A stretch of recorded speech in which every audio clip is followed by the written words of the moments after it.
Сайн байцгаана уу? Иргэний эрх зүйн подкастын энэ удаагийн дугаарыг эхлэхэд бэлэн болсон байна. Өнөөдөр арбитраар хэрэг шийдвэрлэх ажиллагааны зарим асуудал сэдвийн хүрээнд ярилцах болно.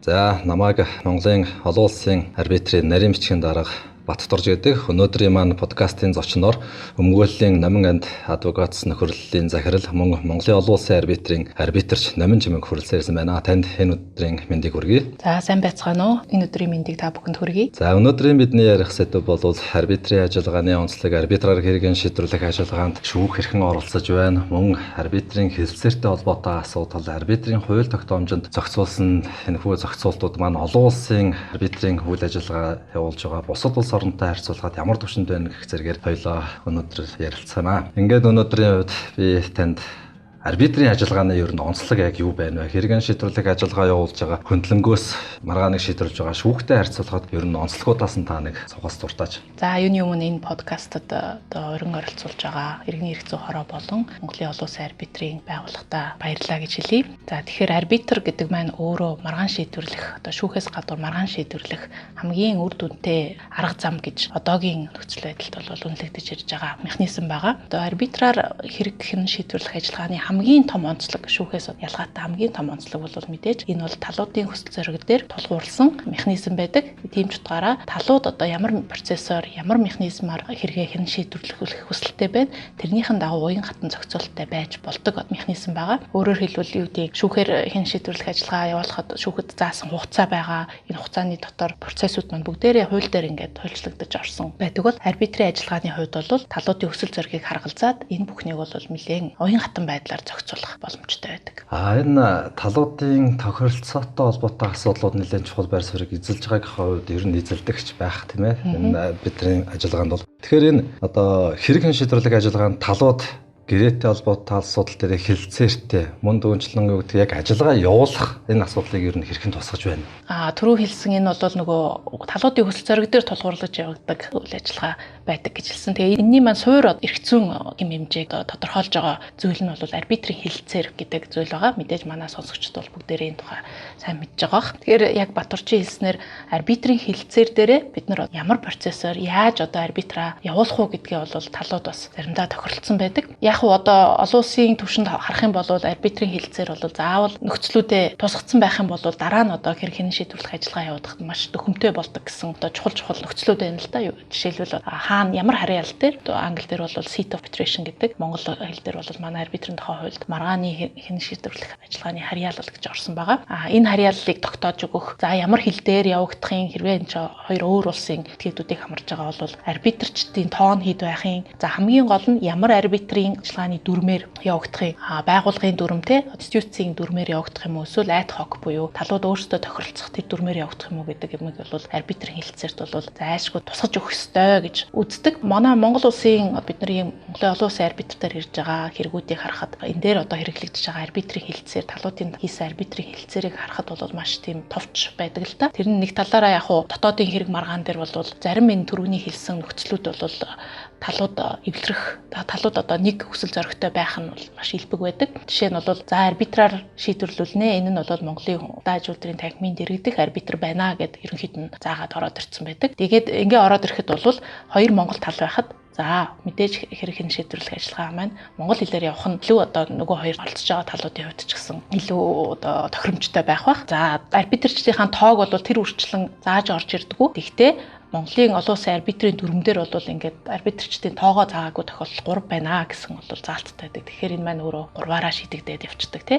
За Монгол улсад явагдаж байгаа мэт чи ерөнхийдөө Монгол улсыг Улаанбаатар хотыг арбитрийн ажиллагааныхаа маргааныхаа харьяалаар сонгох нь бол илбэг байдаг. Тэгэхээр энэ дээр бол тэгж их маргаад байх явдал бол тэр үрчлэн гардаггүй. Гэхдээ мэдээж тэн дээр бол бас маргах арбитрийн хэлэлцээр дээр тодорхой заагаагүйгээс болоод процесс маань удаашрах бол кейсүүд бас нэлээд гардаг байгаа. Энэ тал дээр мэдээж манай Баттурж бол нарийн бичиг хийж байгаагийнхаа хувьд нэлээд олон кейс дээр ажилласан баг. Чиний одоо жишээлбэл ажилласан их сонирхолтой ч юм уу тийм кейс байвал ярилцвал илүү бас их хүмүүс төрөх болов гэж бодож байна. Арбитрийн ажиллагааны журмыг тогтоох явцад яг хэлтэй холбоотой асуудал гарч байсан л да. Энэ нь бол тухайлбал талуудын хооронд байгуулсан гэрээнд тусгацсан арбитрийн хэлэлцээр нь ажиллагаа явуулах хэлээ шууд англ гэж тусгаалan заагаад өгсөн тохиолдол байсан. Тэгээд яг өөр хичээлснээр бол түрүүн дурдсан асуудлаар нөгөө оролцогчид маань Монгол арбитрийн бүрэлдэхүүн маань Монгол хүмүүс байдаг. Тийм учраас одоо арбитрийн ажиллагаа ажиллагааг монгол хэл дээр явуулъя гэдэг саналыг нэг тал нь гаргаж байгаа. Нөгөө тал нь тэр саналыг нь хүлээн зөвшөөрсөн. Тэгэхээр энэ тохиолдолд бол хүлээн зөвшөөрөхөд арбитрийн бүрэлдэхүүн энэ дээр нэг зүйлийг анхаарах хэрэгтэй болчихж байгаа. Тэгэхээр ерөнхийдөө бол энэ асуудал маань бол бүрэлдэхүүн маань тухайн үед шийдээд явсан. Энэ нь юу вэ гэхээр зэрэг нөгөө гэрээнд арбитрийн хэлэлцээр тусгагдсан байгаа учраас нөгөө төлөөлж орж ирж байгаа этгээдүүд маань тухайн гэрээнд тусгагдсан хэлэлцээрийг одоо өөрчлөх ийм эрхтэй юу үгүй юу гэдэг асуудлаас яригдаад байгаа юм. Тэгэхээр арбитрийн бүрэлдэхүүн яг энэ тохиолдолд болохоор зэрэг талуудыг төлөөлж орж ирж байгаа этгээдүүд нь яг талуудын тохиролцсон тэр хэлцэл дурдгдсан хэлийг өөрчлөх энэ боломж нь ер нь олгогдсон уу үгүй юу гэдгийг хараад арбитрийн ажиллагааг цааш нь үргэлжлүүлж байгаа. Энэ мэтчлэн бол олон тохиолдлууд бол байна л да. Одоо энэ сая энэ хэлтэй зөвхөн хэлтэй холбоотой асуудал дээр ийм нөхцөл байдал үүсэж байгаа. Тэгэхээр ерөнхийдөө бол төлөөлж байгаа магадгүй зүгээр төлөөлүүлж байгаа хуулийн этгээд иргэдийн хувьд ч гэсэн цаашдаа бол яг арбитрийн ажиллагаанд оролцох төлөөлөгч нь иймэрхүү эрхтэй оролцоно гэдэг дээр одоо хэлцэл төлөөлөх асуудал яригдах нь байна. За мөн дүнчлэг арбитрийн ажиллагааны журмыг тодорхойлохдоо бас энийг анхаарах ёстой юм байна. Тийм тий. Ялангуяа одоо арбитрийн ажиллагаан дээр бол хоёр үе шатаар хувааж болж байгаа. Энэ маань өөрөө хэрэгүүдээс хамаарат өөр үе шат ч гэсэн мэдэх боломжтой. Нэгдүгээрт юу вэ гэхээр за Монголын олон улсын арбитр дээр бол хэрэг үүслээ. Энийний дараа урьдчилсан хуралдаан гэдэг хуралдаан болдог. Тэгээ энийхээ дагуу энэхүү хэргийг ямар одоо журмын дагуу шийдэрлэх вэ гэдэг журмаа тогтоодог тий. Процессынхаа асуудлыг тогтоодог. За энэний дараа одоо үндсэн хурал маань хийгдээд хэрэгээ шийдвэрлэдэг байгаа. Тэгэхээр урьдчилсан хуралдаан хүртэл бол ерөнхийдөө талууд бас өөрсдийнхөө байр суурийг бичгээр тайлбар дээрээ бичиж ирүүлдэг. Урьдчилсан хуралдаанаар бол бас шийдвэх ёстой хамгийн чухал бас нэг асуудал бол энэ ямар хэлээр явагдах вэ гэдэг асуудал байгаа тий. Тэгэхээр яг хөө энийг бол зүгээр олон улсын хэрэг маргаан шийдвэрлэж байгаа бусад одоо арбитрийн байгууллагуудын процесс ч гэдэм үү тий. Тэрийг харахад бол хэлийг бол хичнээн одоо арбитрийн хэлцээр дээр одоо англи хэл гэж шийдвэрлсэн байсан ч гэсэн талуудыг төлөөлж байгаа этгээдүүд процессыг бол монгол хэлээр явуулъя. Тэр нь бол энэ процессыг одоо түргэн шуурга явуулахад, үр дүнтэй явуулахад илүү нэмэртэй гэдэг хоорондоо санал нь нийлж байгаа тохиолдолд бол тэрийг бол хүлээн зөвшөөрөх магадлал нь маш өндөр байдаг л да. Мэдээж энэ дэр бол тэр нөгөө хүлээн зөвшөөрсгөөс гадна анханасаа тэр талууд маань итгэмжлэн төлөөлөгчтэй тухайн эрхийг өгж үгүй юу гэдэг асуудлаас нэлээд Монголын шүүхтэр ч юм уу, Монголын практик дээр бол харагддаг байх тий. Тэр түрүүний яг чиний ярьсан кейс дээр бол нэг тал нь хэлээ Монгол болгоё, нөгөө тал нь зөвшөөрчлөө. Хоёр тал хоёулаа санал нийлчлээ шүү дээ тий. Ийм тохиолдолд дараа нь хэрвээ ямар нэгэн асуудал үүсээд за энэ одоо юу гэдэг нь ирэхгүй байсан ч гэдэг юм уу, энэ хэлийг нь өөрчлөх ирэхгүй байсан ч гэдэг юм уу, ийм асуудал үүсэхэд бол ерөнхийдөө нөгөө санал нийлсэн гэдэг утгаараа гадаадад бол estoppel гэдэг нэг тийм ойлголт байдаг. Монголоор одоо зүгээр магшлаад болох юм бол ерөнхийдөө л ерөн шударгаасны зарчим байгаа юм л да. Би нэгэнт одоо би хүлээн зөвшөөрсөн надад ч гэсэн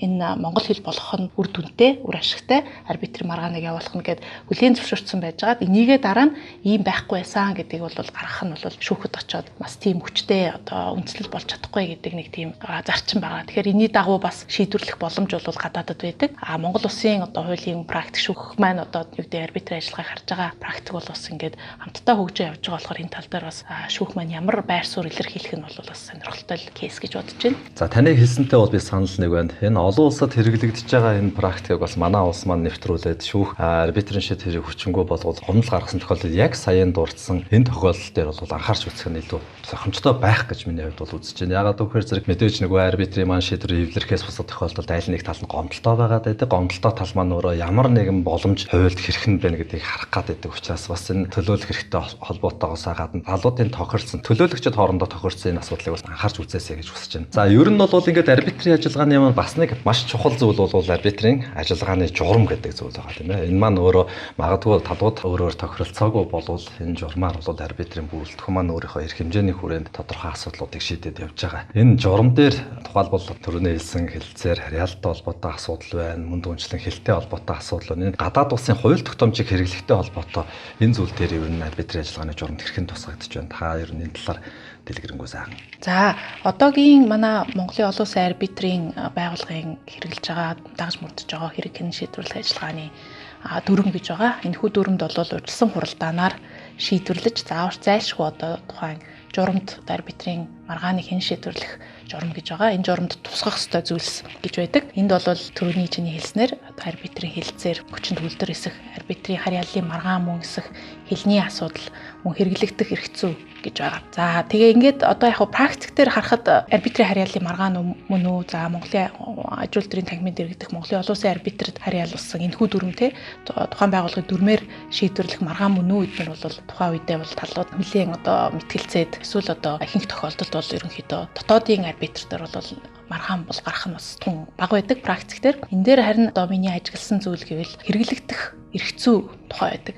Тэгээ хэрэглэгдэх хэрэгцүү буюу одоо материалын хэрэгцүүн хувьд бид нар юу хэрэглэх юм бэ гэдэг маань өөрөө арбитрийн бүрэлдэхүүний тогтоох ёстой асуудал талуудын мэтгэлцэх бас нэг зүйл байдаг л та. Тэгэхээр нөгөө гэрээ одоо жишээ нь худалдаж авах гэрээч байт юм хүн. Альва нэг гэрээнээс үүдсэн маргаан орж ирэхэд тэр гэрээ маань ямар улсын хуулиар зохицуулагдж байна гэдгийг яалтчгүй арбитрийн бүрэлдэхүүн хамгийн түрүүнд хардаг. Энэ маань өөрөө Монгол улсын хууль байх юм бол талууд мэдээж өөрсдийнх нь саналыг хэлнэ. Монгол улсын хуулиар шийдвэрлэх хүсэлтэй байх юм бол Монгол улсын хуулиар нь шийдвэрлэж байгаа. За энэхүү гэрээний зохицуулах хуулийг тодорхойлоогүй тохиолдолд бол ямар улсын хуулийг хэрэглэх вэ гэдгээ арбитрийн бүрэлдэхүүн тодорхойлно. Талуудын мэдээ саналыг авсны үндсэн дээр одоо юу гэдэг олон улсын хоёр хэрэгцүү хэм хэмжээний зөрчилдөөний зарчим дээрээ тулгуурлаад худалдаа авах гэрээсэн бол худалдаа авагч нь аль улсын этгээд байсан, худалдагч нь аль улсын этгээд байсан, одоо үүргийн гүйцэтгэл нь хаана байхаар байсан гэдгээр гадаад улсын хуулийг тодорхойлдог байгаа. За гадаад улсын хууль хэрвээ тухайн маргаан шийдвэрлэх одоо ажиллагаанд хэрэглэгдэх хууль болох юм бол арбитрийн бүрэлдэхүүн маань өөрсдөө энэ тухайн одоо улсын материалын хуулийн талаар хэр их мэдлэгтэй вэ? Энэ дээр одоо ямар процесс нэмэлт шаардсан тий явагдах ёстой вэ гэдэг асуудал гарах бах. Хэвчлэн манай одоо Монголын олон улсын арбитрийн одоо арбитрчдын бүрэлдэхүүнд бол хэвчлэн Монгол улсын Монгол хуульчид нар маань байдаг. Цөөхөн хэдэн олон улсын бас гадаадын хуульч нар байдаг баг. Тэгэхээр энэ тал дээр мэдээж хэрвээ гадаадын эрх зүйн хэмжээ хэрэглэх тохиолдолд тухайн гадаадын эрх зүйн хэмжээний тухаараа одоо хуульчин дүгнэлтч гэдэг юм уу те эрх зүйн дүгнэлтийг авах замаар шийдвэрлэх боломжтой юу гэдэг асуудлыг журамдаа дахиж нэмж харах шаардлагатай болдог баг. Миний мэдж байгаагаар бол гадаад улсын хуулийг хэрэгэлсэн тохиолдол бий. Энэ одоо 2014-15 оны үед бол манай Монгол улсын хуулийн этгээд манай Оросын холбооны улсын хуулийн этгээдтэй худалдаа авах гэрээ байгуулад тэгээд энэ гэрээнийхээ хариуцлагадаа болохоор Оросын холбооны улсын иргэний хууль заасан бусдын мөнгөн хөрөнгийг ашигласны төлбөр гэсэн хууль заас энэ хариуцлагыг хүлээлгэх ийм хэмжээлийн шаардлага орж ирж байсан. Тэгэхээр энэ маань өөр арбитрийн ажиллагааны нөгөө талууд өөрсдөө аль улсын хууль, аль улсынхаа эрх зүйг сонгохоо тодорхойлсон байсан учраас бол яг тухайн үед бол ийм сонир тохиолдол бас сонирхолтой тохиолдол гарсан. За энэ арбитрийн ажиллагааны журмыг тогтоох нь журмаа одоо талуудтайгаа харилцсан тогтоох эсвэл арбитрийн бүрэлдэхүүн талууд тохиролцоогоо булын тогтоож байгаа. Энэ ажиллагаа маань одоо манай Монгол улсын хувьд эсвэл одоо бусад улс орны хувьд магадгүй зүгээр дотоодын маргаанд олон улсын маргаанд гэдэг энэ онцлог өөр зохицуултууд байна уу? За яг тэр ажиллагааны журам тогтоож байгаа асуудал дээр үү? Тий, журам тогтоож байгаа. Журам тогтоож байгаа асуудал дээр ерөнхийдөө манай Монголын олон улсын арбитрийн дүрмд заасан асуудлууд бол нэг онцлог шинжтэй байдаг. Олон улсын арбитрийн байгууллагуудаас тий одоо Хонконг байт юм уу, Сингапур байт юм уу, Лондон байт юм уу эдгээр одоо байгууллагууд явуулж байгаа ажиллагаанаас нэг ялгагдах юм байдаг л да. Ерөнхийдөө тэр байгууллагуудын хувьд ч гэсэн эхлээд мэдээж хэрэг үүссний дараа case management conference буюу одоо энэ асуудлыг энэ хэргийг ямар журмаар явуулах вэ гэдэг одоо урьдчилсан хурлыг хийдэг. Энэ маань өөрөө одоо телеконференсоор ч гэсэн хийгдэх боломжтой. Тэгээ энэ дээр бол яг манай одоо дүрмээр заасан шиг харьяаллын асуудал дээр одоо талууд нэгдсэн байр суурьтай байна уу? Хэлний ямар байхын, арбитрийн бүрэлдэхүүн дээр одоо ямар байр суурьтай байна гэдэг асуудлуудыг бүгдийг шийдгээс гадна ерөнхийдөө бас процессыг яаж явуулах уу? Гэрчийн мэдүүлэг авахаар бол шинжээж авахаар бол ямар процессор байх уу? Нотлох баримтыг ямар шаардлагыг хангасан тохиолдолд авах уу гэдэг юм уу те? Тэр бүх юмнуудаа тасгаж өгдөг. Тэгэхдээ одоо нэг гол ялгагддаг юм нь манай одоогийн олон улсын арбитрийн хянан шийдвэрлэх ажиллагааны дүрмээр урьдчилсан уралдааны дараа гардаг энэ журам дээр энэ арбитрийн хэлэлцээр нь хүчин төгөлдөр эсэх энэхүү маргаан нь арбитрийн харьяаллын маргаан мөн эсхийг тогтоодог. Энийг тогтоогоод журамдаа тусгадаг тий. Журам гэдэг маань өөрөө ерөнхийдөө процессын асуудлыг шийдсэн шин чанартай арбитрийн болвол шийдвэр гэдэг үг бол биш гэж явж байгаа. Тэгтэл бид нар бол шийдвэрлэх ёстой тэр арбитрийн харьяаллын тухай асуудлыг журамдаа тусгачдаг. Тэгэхээр нөгөө одоо арбитрийн тухай хуулиараа хэрвээ одоо харьяал дээр маргаан үүсэх юм бол арбитрийн бүрэлдэхүүний тогтоосон одоо шийдвэр дээр хүлээн зөвшөөрөхгүй байх юм бол талууд бол өөрсдөө тухайн улсын шүүхэд одоо Монгол улсд болж байгаа бол Монгол улсын шүүхэд бол хандаад харьяаллын асуудлыг дахиж одоо тавих боломжтой байдаг.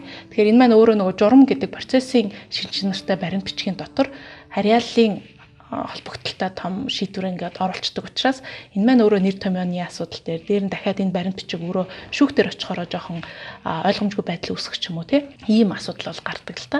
Олон улсын арбитрийн ажиллагааны хувьд бол энэ jurisdiction буюу харьяаллын асуудлыг бол заавал тусад нь хэрвээ шийдвэрлэх ёстой бол тэн дээр маргаан талууд маргаж байх юм бол тусад нь шийдвэрлэх бол заавал одоо шийдвэр гэдэг баримт бичгээр тусад нь бол гардаг. Энэ маань өөрөө тэр процессын асуудал одоо англи хэл дээр бол procedural order гэж явдаг л та тэр процессын асуудлыг шийдэж байгаа. Тэр баримт бичигт хизээж тусдаггүй тийм асуудал байгаа. Тэгэхээр энэ тал дээр нэлээд тийм өөр онцлог юм уу да гэж харж байгаа. За яг энэ асуудлыг бол ерөнхийдөө Монголын олон улсын арбитрийн хэрэг шинжлэх ажиллагааны дүрмийг шинжлэх ажлын хэсэг байгуулагдсан байгаа. Энэхүү одоо ажлын хэсгийн хүрээнд ярилцаад одоо арбитрийн дүрмийг яаж илүү олон улсын түвшинд нийцсэн ойлгомжтой сайжруулах уу гэдэг асуудал дээр бол яг энэхүү асуудлыг бас ярилцаад явж байгаа. Энэ арбитрийн ажиллагааны журмыг тохиролцож байгаа энэ асуудал нь яг Монголын олон улсын арбитрийн дөрөнд бас сонирхолтой заалт байгаа тийм ээ. Төрөвчлсөн хэлбэрээр хэрэг шийдвэрлэх тохиолдолд талуудаас бичгээр саналыг авна гэдэг нөгөө арбитрийн лог талуу тохиролцоог бол 3 байна. Тэгэхээр 3 арбитрийн бүрэлдэхүүн бүрдэх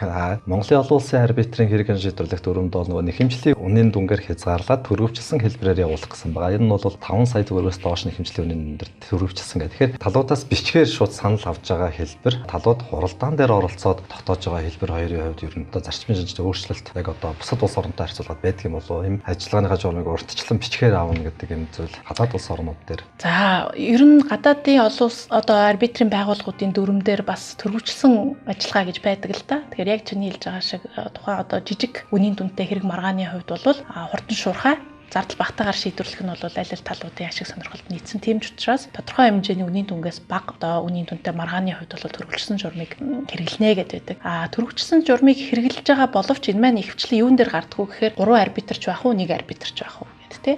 За гадаадын арбитрийн байгууллагуудын хувьд бол арбитрчдын зард нь тусад нь тооцогддог учраас 3 арбитрч ажиллах, 1 арбитрч ажиллах бол ерөнхийдөө маш том зардлын ялгаа гарна. Дээр нь төрөвчлсөн ажиллагааны хувьд бол бага үнийн дүнтэй одоо тийм их нарийн процессыг явагдах магадлал нь бага гэдэг утгаараа хэрэг гаргаснаас хойш 6 сарын дотор энэ хэргийг заавал шийдвэрлэж арбитр үндсэн шийдвэр гаргах ёстой гэдэг цаг хугацааны хувьд лимит тавьж өгдөг. Харин нөгөө талаар Монголын олон улсын арбитрийн дүрмээр гарч байгаа шиг бичгээр одоо тайлбарыг аваад шийдвэрлэнэ гэсэн зохицуулт бол тэднийхэн байдаггүй.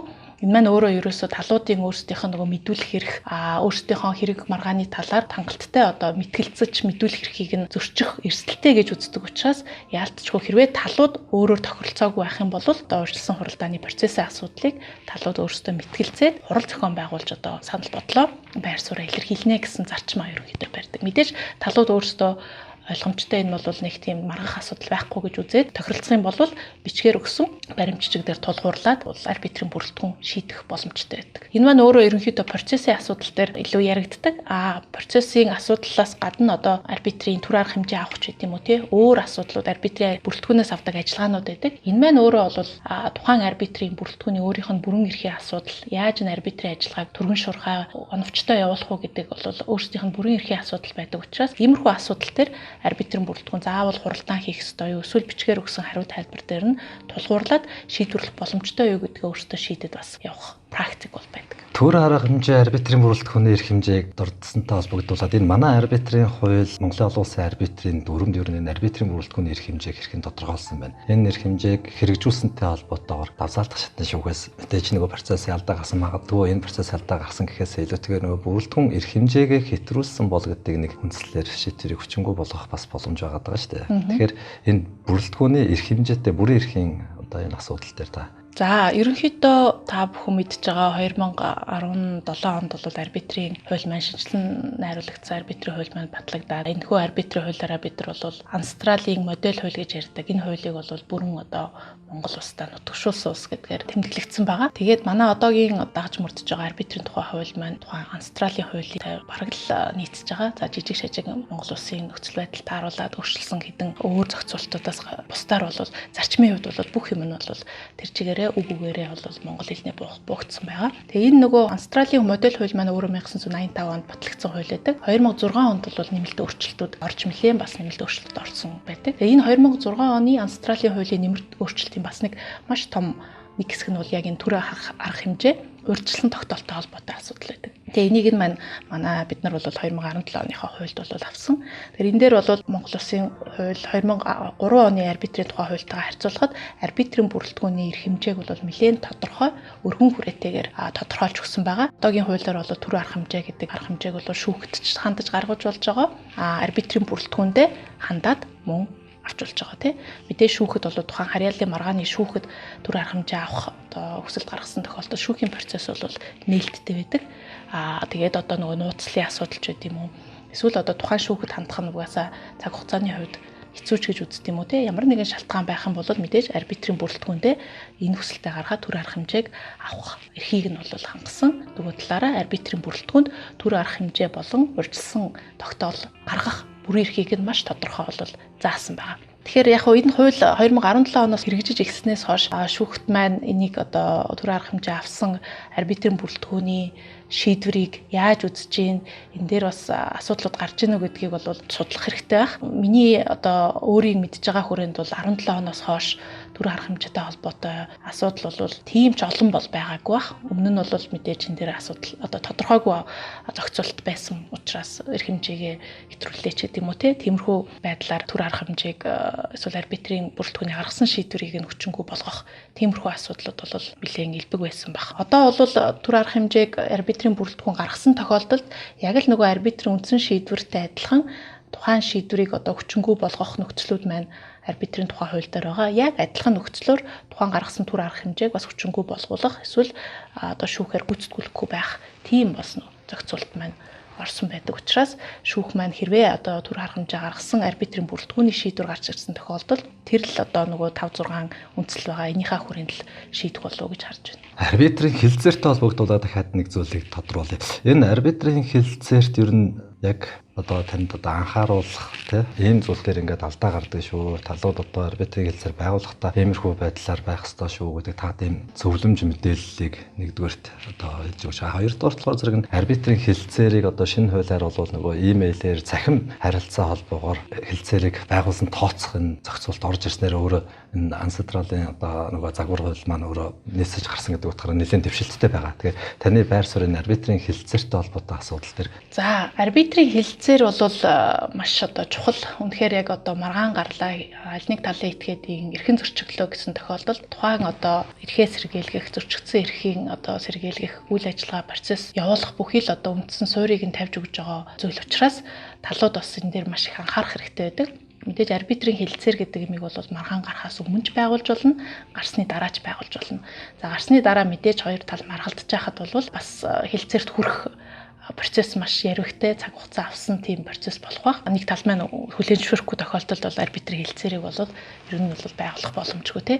Тэгэхээр одоо гэрээ байгуулах шатанд буюу одоо арбитрийн маргаан гарахаас өмнө бол арбитрийн хэлэлцээрийг хвчлэн одоо талуу тохирдог. Энэ дээр түрүүний хэлсэн тэр арбитрийн хэлэлцээр дээр одоо тэр арбитрийн ажиллагааг явуулах, арбитрийн маргааныг одоо хэн шийдвэрлэх гол нөхцлүүдэд тодорхой байдлаар тохирох нь мэдээж дараа нь ингээд асуудлууд гарах, процесс удаашрахаас сэргийлэх ач холбогдолтой байдаг. За яг хөө жишээ аваад ярил л да ингээд бас хүмүүст ерөнхий байдлаар яриад байхаар бас буухгүй байж магадгүй. Жишээ нь миний одоо нэг оролцож байсан арбитрийн маргаан дээр хоёр Монголын тал, Монголын аж ахуйн нэгжүүд арбитрийн одоо худалдаа авах гэрээтэй холбоотойгоор маргаан гарсан одоо төлбөрөө төлөөгүй гэдэг одоо маргаанаар орж ирсэн. За тэгээ арбитрийн хэлэлцээрийг нь бид нар шалгатал. За энэхүү гэрээнээс үүдэн гарсан маргааныг Монголын худалдаа аж үйлдвэрийн дэргэдэх Сэлэнг аймгийн салбарын арбитраар шийдвэрлүүлнэ гэсэн. За ерөнхийдөө нэг тийм агуулгатай арбитрийн хэлэлцээр байсан. За энэ дээр тэгээд мэдээж асуудал гарсан.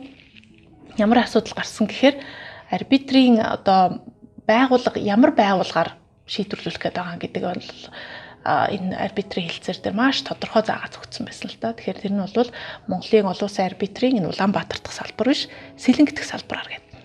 За тэгээд бид нар Сэлэнг дахь одоо юу гэдэг энэ дээр арбитрийн дүрмээ үзлээ. Бусад одоо худалдаа аж үйлдвэрийн тагмаас тодрууллаа. Тэгтэл Сэлэнг аймагт бол яалтчгүй арбитрийн салбар бол байгуулагдсан байсан. Гэвч тэр арбитрийн байгууллага салбар маань байгуулагдсан боловч тэнд юусоо ажлын алба байхгүй. Тэнд бүртгэгдсэн арбитрч гэж байхгүй тусдаа тий. Тэгэхээр энэ процессыг яаж явуулах вэ гэдэг дээр бас л одоо ингэ талууд маргасан. Энэ яг хэрэг дээр нэг тал маань бол арбитрийг явуулмаар байгаа, нэг хэмжлэгч тал тий. Уртхан шийдмээр байгаа. Хариуцагч тал бол аль болох одоо хугацаа хожмоор байгаа, явуулмааргүй байгаа учраас яг ийм одоо ойлгомжгүй асуудлаас болоод хариуцагч тал бол тэрийг өөртөө маш одоо ашиглаад тий арбитрийн процессыг их удаан болгох тэр одоо тактикуудыг хэрэгжилж гисэн л дээ. Тэгэхээр одоо нөгөө яг сэлэнгийн арбитр гэдэг маань үнэхээр боломжгүй гэдэг нотлох баримтыг агуулгах ч гэдэг юм уу те. Янз бүрийн байдлаар одоо процессд бол асуудлууд гараад энийг одоо daaj үйлдвэрийн тагмын дэргэдэх Монголын олон улсын арбитрийн арбитрчид энэхүү дүрмээрээ шийдвэрлэх нь бол одоо талуудын бус хүч зориг байсан гэсэн шийдвэрт бол хүрсэн боловч энд хүрэх хүртэл нэлээдийн хугацаа сар 2 сарын хугацаа алдсан. Тухайн үедээ арбитрийн заалтаа хилцээрээ ээж явахдаа үнэхээр Сэлэнг аймгийн арбитр чинь салбар нь үйл ажиллагаа явуулж байгаа мó энэ дээр кейс одоо хэрэгүүд бүртгэгдэж байгаа мó гэдгийг шалгасан байсан бол тийм бол хилцээр хийхгүйсэн баг. Тэгээ тийм хилцээр хийхгүйсэн бол хэрэгээ шийдвэрлүүлэх гэж 2-3 сар илүүтэй одоо тэ цаг хугацаа алдахгүй байсан баг тий. Тэгэхээр яг ингээл арбитрийн хилцээрээ хийхдээ тухайн арбитрийн байгууллага нь үнэхээр байдаг байгууллага юм уу? Үйл ажиллагаа явуулж байгаа юм уу? Бидний хувьд одоо хамгийн зохистой нөхцлүүд нь юу байх юм, хэл нь юу байх юм гээд энэ асуудлуудаа бас их тодорхой шийдвэрлэж өгвөл зохистой байх гэж бодож байна. За хоёр дахь бас миний нэг ажигласан юм гэвэл бид нар гэрээ байгуулах явцад бол нэлээд их одоо гэрээн дээр харагддаг л та. За энэхүү гэрээтэй холбоотой ямар нэгэн маргаан гарсан тохиолдолд талууд аль болох эв зүйгээр шийдвэрлэнэ. За эв зүйгээр шийдвэрлэж чадахгүй тохиолдолд одоо Монголын олон улсын арбитраар ч юм уу шийдвэрлүүлнэ гэсэн. Тэгэхээр энийг бол ийм хоёр ийм давхар ийм үе шаттай арбитрийн маргааны одоо тэр хилцээр гэж үздэг. Эхний шатанд бол талууд заавал одоо өөрсдөө хоорондоо хилцээр хийх, эвлэрэх гэж үзэх шаардлагатай. Эвлэрч чадаагүй тохиолдолд арбитр явах нь гэх тээ. Тэгэхээр яг ийм нөхцөлтэй ийм одоо арбитрийн хилцээртэй маргаан орж ирсэн тохиолдолд бид нар бол талуудаас яалтчгүй. За маргаан эхлэхээс өмнө та бүхэн заавал хилцээр хийх, эвлэрэх одоо оролдох хийх хэрэгтэй байсан байна. Энэ үйл баримт чинь юу юм бэ гэд асуухаар зарим одоо талууд бол ямар нэгэн орлого хийгээгүй одоо эвлэрэгч байд юм уу, хилцээр хийх орлого хийгээгүйгээр ороод ирдэг. Тэгэхээр энэ маань өөрөө за энэ admissible англ дээр бол тэгж хэлдэг. Арбитрийн ажиллагааг эхлүүлэх төр нөхцөл нь үүсээгүй байх гэдэг утгаараа дахиад хойшлох асуудлаас гарах тийм нөхцөл эрсдэл үүсдэг. Тэгэхээр бид нар арбитрийн хилцээрээ бичиж байх та тий. За юу гэдэг эвлэрэх гэж оролдоно. Эвлэрэхтэй тэгвэл хугацаа тавих хэрэгтэй тийм үү?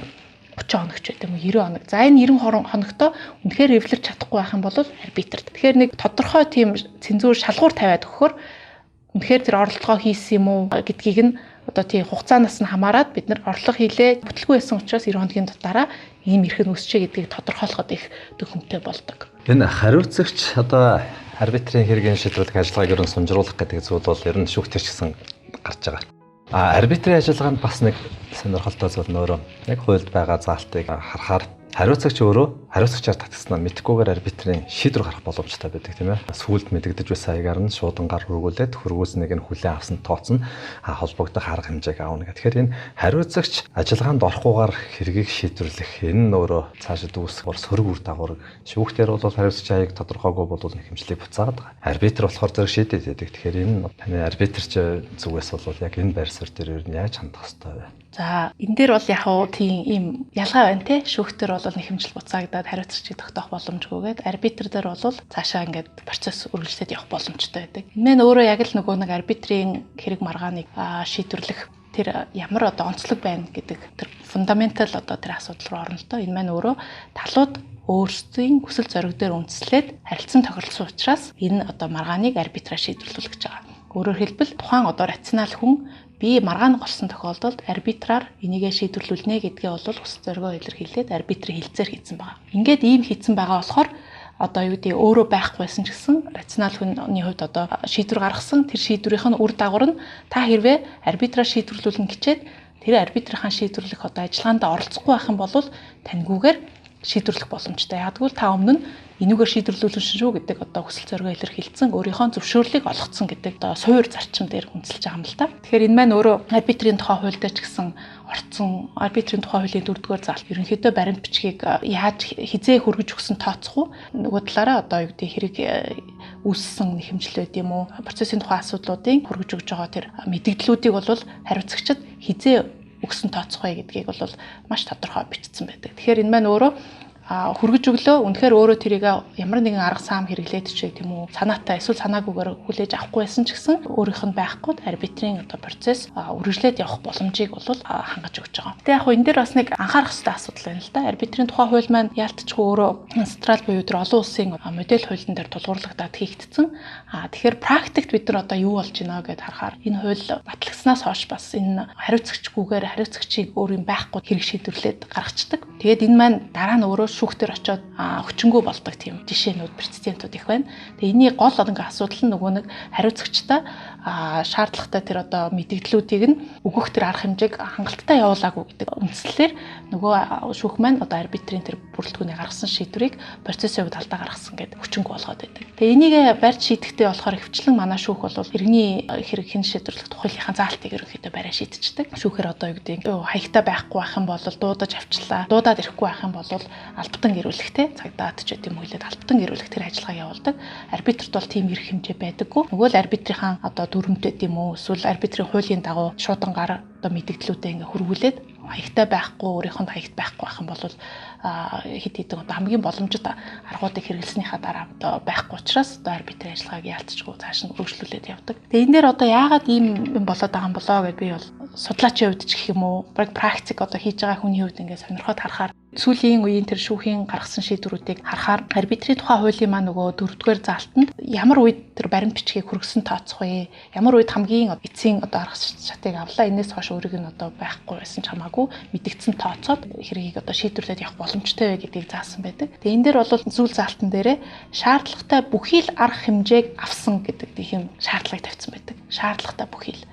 Тэр маань өөрөө Австралийнхаа хуулийн дээр бол шаардлагатай гэдэг үг биш, боломжит гэдэг үг байдаг. Reasonable те хамгийн боломжтой гэж үзсэн тэр арга хэмжээг авч дуусны дараа одоо тэгнэ гэд. Тэгтэл манай хуулийн дээр бол арай өндөр тийм стандартаар шаардлагатай бүх хэмжээ гэхээр ерөнхийдөө арбитраас одоо тэр мэдээллийг хөрвүүлэхдээ одоо бүхий л арга хэмжээг авахыг бол өндөр тийм стандартаар тогтооцсон байдаг. Тэгэхээр энийг маань яалтчгүй шүүхийнхэн маань хараад за тэгвэл та хэд шаардлагатай бүхий л арга хэмжээг авсан юм уу? Одоо юу гэдэг өөрийнх нь бүртгэлтэй хаяг дээр шуудан очсон байхгүй ингээ буцсан байхад тэгвэл шаардлагатай гэх юм бол дараа нь юу гэдэг хамаатан садан тэр үед тэндээс нь хүмүүсийг нь асууж байгаа тэрнийх нь одоо байгаа хаягийг нь тодорхойлох ч гэдэм үү тийм нэмэлт ажиллагаа хийлгүүлэх тэр одоо үндслэл болоод байгаа юм л та шаардлагатай гэдэг өндөр стандарт тавьчихаар тэр энийг бас бид нар арбитрийн ажиллагаа явуулахдаа нэгдүгээрт арбитрийн байгууллагын хувьд бас анзаарах шаардлагатай байх. Нөгөө талаар энэ маань практикт одоо арбитрийн ажиллагааг үр дүнтэй хурдан туршихаа явуулахад ямар одоо сөрөг нөлөө гаргаж ийн гэдгийг бас хараад дараагийнх юмдаа одоо хэрэгцсэн реформ шиг юм уу эндээ бас анхааруул зүгээр юм болоо гэж бодож байна. За энэ арбитрийн ажиллагаанд шүүхийн оролцоо ер нь ямар байна? Хуульд бол хэд хэдэн тохиолдолд арбитрийн бүрэлдэхүүнийг бүрдүүлэх, арбитраас гаргах шийдвэрийн бэлтгийг баталгаажуулах гэх мэтчлэн байгаа. Тэгэхээр энэ арбитрийн ажиллагаанд одоо байгаа энэ шүүхийн оролцоо маань өмнө нь бол нэлээд хязгаарлагдсан байсан. Арбитрийн бүрэлдэхүүний эрх хэмжээ хязгаарлагдчихдаг тийм ямар нэг одоо төр арга хэмжээ авахтай холбоотой асуудал байна. Тэгэхээр энэ шүүхийн оролцоо ер нь ямар байна? За оролцоог бол ерөнхийдөө энэ шинэ хуулиараа бид нар нэлээд тодорхой болгож өгсөн ийм нөхцөлд шүүх оролцсон тэрнээс өөрөөр бол оролцохгүй гэдэг тэр одоо зарчмыг бол нэлээд сайн тусгаж өгсөн байгаа. Тэгэхээр ерөнхийдөө нөгөө арбитрийн үндсэн шийдвэр гарахаас өмнө бол хэд хэдэн л төрлөөр оролцож байгаа одоо юу гэдэг арбитрч томилох байд юм уу арбитрийн хэлэлцээр хүчин төгөлдөр хэсгээс хамаарад одоо хэрэг маргааныг дуусгар болгодог ч юм уу эсвэл одоо төрөх арга хэмжээ авдаг. Арбитрийн үндсэн шийдвэр гаргасны дараа бол энэ үндсэн шийдвэрийг хүчингү болгуулахаар шүүхтэд хандж болно. Эсвэл одоо гүйцэтгүүл хүлээн зөвшөөрөх асуудал дээр эсэргүүцэж шүүхэд хандж болно. За ийм л хэдэн одоо үндсэл арга замаар бол арбитрийн ажиллагаанд шүүхээс оролцож байгаа. Энэ дээр ерөнхийдөө өмнөх хуультай харьцуулахад чиний хэлдгээр яг ийм одоо цар хүрээг нь маш тодорхой болсон болохоор бид надад бол бас нэг тийм яг бүх одоо шүүхийн мэдээлэл, шүүхийн шийдвэрийн мэдээлэл дээр бол бүрэн гүйцэтгээрээ байхгүй юм л да. Шүүх цэгийн дээр бол энэ шүүхийн арбитртай холбоотой захирамжууд өөрөө нээлттэй биш байдаг учраас төдийлөн бас цаг тухайд нь шалгаад явах боломжгүй байдаг. Зүгээр өөрийнхөө практикаас харж байхад бол одоо шүүхийн оролцоог бол нэлээд хязгаарлаж өгсөн. Шүүх бол одоо тодорхой юм хэмжээнд л одоо шүүхийн шийдвэрийг одоо хүчингү болгох ч гэдэм үү гүйцэтгэс татгалзах энэ шийдвэрүүдийг гаргаж байгаа. Ер нь сүүлийн үед харж байхад бол шүүх маань өөрөө арбитрт бас харьцангуй ээлтэй болж эхэлж байгаа гэж харж байгаа. Энэ юун дээр харагдаж байна вэ гэхээр ялангуяа тэр арбитрийн хилцээртэй талууд шүүхэд хандж байгаа тохиолдолд шүүхээс бол энийг бол маш түргэн шуурхаагаар одоо арбитрийн хилцээр гэсэн үг орох юм бол за арбитрийн хилцээртэй байна, арбитраараа явуул гэдэг тухайн хэргийг одоо шууд дуусгар болгож байгаа л доо. Тэг яг энэ дээр бас нэг анхаарах зүйл нь арбитрийн тухай хууль дээрээ энэ арбитрийн хилцээртэй боловч нэг тал нь шүүхэд хандаад нөгөө тал нь үгүй энэ арбитрийн хилцээртэй бид нар арбитраар шийдвэрлэх ёстой гэсэн хариу тайлбар гарсан тохиолдолд шүүх өөрөө за энэ хоёр этгээдийн арбитрийн хилцээр нь өөрөө хүчин төгөлдөр юм уу? Хүчин төгөлдөр биш. Эсвэл тэр арбитрийн хилцээрийг гүйцэтгэх боломжгүй байх юм бол тэр хэргийг бол заавал арбитр руу шууд өгөхгүйгээр өөрөө шийдвэрлэх одоо боломжтой. Ийм энэс бусад тохиолдолд бол заавал одоо арбитр руу явуулнаа гэсэн тийм заалт байдаг. Яг одоо бол зүгээр практик дээр харж хахад хичнээн ийм одоо нөгөө хэрэг байлаа ч гэсэн арбитрийн хилцээр нь өөрөө хүчин төгөлдөр бишээ гэдэг ийм аргумент гарах тохиолдол байх үед ч гэсэн тухайн шүүх маань ерөнхийдөө арбитр гэдэг үг орсон байх юм бол арбитраараа эхлээд энийгээ шийдвэрлүүлээ. Ерөнхийдөө арбитрийн хилцээр чи хүчин төгөлдөр эсхийг бол арбитрт ийм бүрэлдэхүүн маань өөрөө эхэлж шийдвэрлэх хэрэгтэй гэсэн тийм байр суурь илүү барьж гинүү да гэж хараад байгаа. Тэгэхээр энэ маань өөрөө бусад зарим улсуудтай харьцуулахад нэлээд арбитр дээлтэй арбитрийн бүрэлдэхүүн арбитрийн ажиллагааг бол даасан байдлаар явуулах тэр арга зам гэдэг юм уу? Аюуг хангаж гинаа л гэж харж байгаа. За арбитрийн эрх зүйн орчин хэр юм бэ? Энэ маань өөрөө айгүй чухал үзүүлэлтүүд байдаг тийм ээ. За ер нь хууль тогтоомж улс төрийн доктортой байдал тэгээд дээрэс нь арбитр энэ чухал байгаа. Тэгэхээр энэ манай улсын арбитр маань одоо энэ бусад улстай харьцуулах юм бол ер нь яг хөгжлийн төвшин одоо хуваар ч юм уу тий гарах юм бол ер нь ингээд тодорхойлвол аль хавцаа явна. Таныг судлаачийн хувьд би нэг сонирхож асууж байна л да. Хөгжлийн төвшөнд. За тэгэхээр одоо хуваар үзэхийн тулд бусад улсуудынхыг бас айгүй сайн мэддэг байх хэрэгтэй болоод байна тий. Тэгэхээр яг хуу энэ дээр яг би бусад бүх улсуудынхыг тэгж их судалсан бол биш. Гэтэ яг миний нэг оролцдог Delos гэдэг нэг арбитрийн байгууллага байдаг. Францын Парис хотод төвтэй. Энэ төвөөс бол жил болгон тийм судалгаа явуулдаг. Бүх улсдоо нийтдээ одоо бараг 100-аад улс болж байгаа. 100-аад улсын арбитрийн хууль тогтоомжинд хэр байна? Шүүх нь арбитрт яаж оролцож чинь доктортой байна уу те? За энэ судалгаагаараа дамжуулаад арбитр явуулахад хамгийн ээлтэй улс хариалал гэдэг те. Энэ улсууд нь юу вэ гэдэг юм листийг гаргадаг. Тэгээ энд нь бол бас Монгол улсын одоо арбитрийн хууль тогтоомж юуныхын талаар бол манай нөхөрлөлөөс бол тэр репорт үе судалгааг нь хийж өгдөг л дөө. Тэгээ ингээ харж байхад бол хит хэдэн үзүүлэлтээр яг ингээ жагсааж байгаа юм. Тэр нь бол шүүхээс одоо арбитрийн ажиллагаанд хэр их оролцож байна те. За арбитрч нар маань өөрсдөө эрүүгийн хариуцлага ч юм уу иргэний хариуцлага буруу шийдвэр гаргаснасаа болоод хариуцлага үүрч гинөө эсвэл хариуцлагаас чөлөөсөн тийм хуулийн заалт байна уу ч гэдэг юм уу те. За хууль тогтоомжийн хувьд бол хэр боловсронгуй байна гэдэг 3-4 бол үзүүлэлт байдаг. Тэгээ энэ дээр харахаар Монгол улсынхыг одоо бид нар 2 дахь жилдээ хийж байгаа. Тэгээд ингээ бусад улсын одоо арбитрийн практис гэдэг одоо хуульчнаар бас хөндлөнгийн анализ гэдэг. Тэгээ бид нар Монгол улсынхыг ингээ бичээд өгөхөөр тэгэд маань ингээд үзээд ямар дүгнэлттэй хийдэг гэхээр за Монгол улсын арбитрийн тухай хууль бол Австралийн модель хуультай яг одоо ойролцоо тий маш одоо боловсронгуй тийм хууль тогтоомжтой юм байна. Шүүхийн оролцооны хувьд бол арбитрийн чөлөөт одоо тий бие даасан байдлыг бол нэлээд хүндэтгэж үздэг юм байна гэдэг дээр санал нэгдэж байгаа юм. Хамгийн одоо нөгөө ойлгомжгүй нь болохоор прецедент тий. За ийм одоо асуудлууд дээр Монгол улсын шүүх яаж одоо хандах юм? Эсвэл Монгол улсын шүүх арбитрийн хууль тогтоомжоо яаж тайлбарлах уу гэдэг дээр яалтчгүй бид нар одоо том мохон тийм хэрэг маргаан одоо тайлбарсан прецедент маань нэгд одоо олон нийтэд ил биш байна. Гарсан байж болно. Гэхдээ тэр маань олон нийтэд ил биш байгаа учраас ийм асуудал гарах юм бол Монгол улсын шүүхээс яаж тэрийг одоо тэнд хандах вэ гэдэг маань ойлгомжгүй тодорхойгүй байна гэдэг үндслээр бол яалтчгүй нэг оноо маань хасагдаад байгаа. Тэгэхээр яг миний зүгээс харж байгаа нь бид нар бол хангалттай хууль зүйн одоо дэд бүтцээ бол гаргаад тавьсан. Австралийн боловсронгуй хуультай маш арбитр дээлтэй тийм хууль тогтоомж гаргаад тавьсан. Энийг хэрэгжүүлэх үе шатн дээрээ яг л одоо нэг байр суурьтай хэрэгжүүлээд эхлэх юм бол энэ маань илүү ихтгэл өнөмшөлт төрүүлнэ. Монгол улс бол арбитр үйл ажиллагаа явуулахад маш ээлтэй улс юм а гэсэн ойлголт өгөхөд бол илүү төхөн болох болов уу гэж бодож байна. Сая ингээд бусад улс оронтой гэснээс хугацааны талаар гаргасан дүнтэй танилцсан. Тэгэхээр энэ нөгөө Стокгольмын арбитр маань 13.5 сар гэж байгаа. Нөгөө сараар гаргасан юу байсан. Лондонын арбитр 16 гэдэг хамгийн өндөр байна. За тэгээ Хонконгийн арбитр 11.6, Сингапурын 11.7, манай Монголын олон улсын арбитрийн нэг хэргийг шийдвэрлэж байгаа дундаж хугацаа 6.3 сар гэж байгаа байхгүй юу. Тэгэхээр таны саяхан хэлсэнтэй ингээд харьцуулаад гараар хугацааны хувьд ингээд харахаар манай арбитр бол нэлээ юутай байна. Тэгэхээр энэ хугацааны шалгуур гэдэг юм таны өөрийн сая хэлж байгаа энэ зүйл дээр ер нь тусгагдж байна уу? Аха. Хугацаа яалтчгүй манай Монголын олон улсын арбитр бол маш харьцангуй тий хурдан шийдвэрлэдэг. процесс маань ч гэсэн илүү тийм одоо хялбаршуулсан талуудад одоо маргаана хурдан шийдвэрлүүлэх асуудал дээр дөхөмтэй тийм дүрмтэй байдаг. Дээр нь бас зардлын асуудал байна тий. Зардлын асуудал бол маш боломжийн хураамжтай.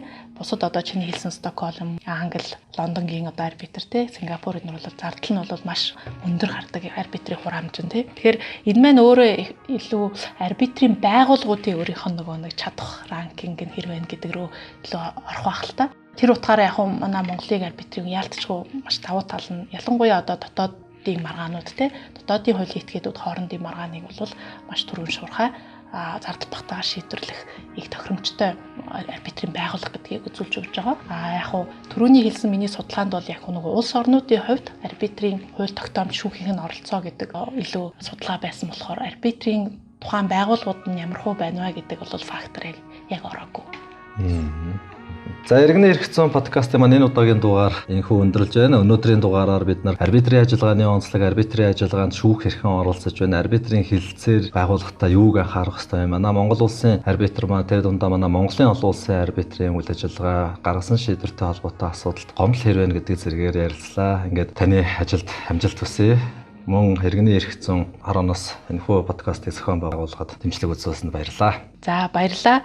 Энэхүү подкастыг бас зохион байгуулдаг Монголын хуульчтай холбооны иргэний эрх зүйн хороо болон өнөөдөр хамтдаа ярилцсан Баторчтой баярлалаа. Мөн энэхүү подкастыг сонссон сонсогч та бүхэндээ баярлалаа гэж хэлмээр байна. Баярлалаа. Танд ажил амжилт хүсье.